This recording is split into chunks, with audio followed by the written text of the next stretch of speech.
Hi, good morning everyone. Today we will be speaking about federated database system to give some insights about the concepts of federated database system, its architecture and its characteristics. Before we dive down into federated database system, let's look at what a multi-database system is. A multi-database system can be defined as an integrated data system composed of a collection of two or more autonomous datasets or databases. It resides on the top of existing different heterogeneous local database system and provide a single database view to the users. All the local sites have their own existence and autonomy, and there are no changes in their software component. A user can thus access and share data from the multi-database system without requiring the full database integration. So how does the process work? A user submits a query on the global schema through its local GUI. These are broken down into two or more subqueries and submitted to the local database servers where they are locally executed. The results are then composed back and sent to their respective users. Therefore, a multi-database system allows database and file system transparency and shows a single database to the user. Depending on user access, multi-database system can further be characterized into two types. Unfederated database, where the database that employ a central coordinating module through which databases are accessed, and federated database system, which is a distributed system for global users and centralized system for local users. Now, looking into federated database system, a federated database system is a type of metadatabase management system which transparently integrates multiple autonomous database systems into a single federated database. The in federated database management system, the control is decentralized and all the operations involve either at the local database management system or the whole federation. Talking about the architecture, the federated database system is made up of components like processor, schema, and coupling. Processors allow such functions as data transformation, data filtering, data construction, and data access. To support the system distribution, heterogeneity, and autonomy associated with federated database system, it is necessary to extend to more levels of schemas. Coupling describes the amount of autonomy that each local system has within a federation. There are two types of coupling, loosely and tightly coupled. Each defines how much control the local administrator has over the schema that is exported from the database. So the few characteristics of federated database system are: in federated database system, each component remains autonomous. Federated database can be spread over multiple databases. They can be on the same computer or can be geographically distant. And since federated database allows multiple autonomous databases into a single federated database, it allows heterogeneity. Now Jay will further go into details about the key concepts.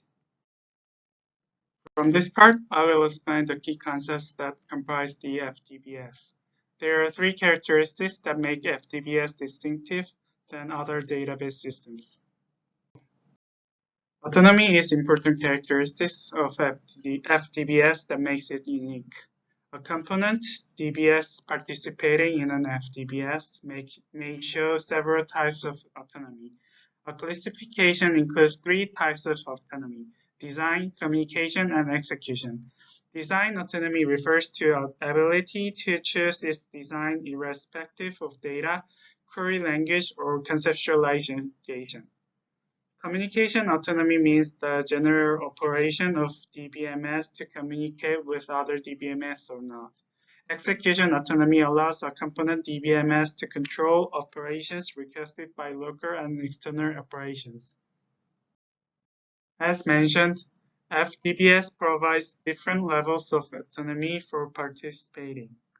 A homogeneous can be regarded as central database distributed over many nodes.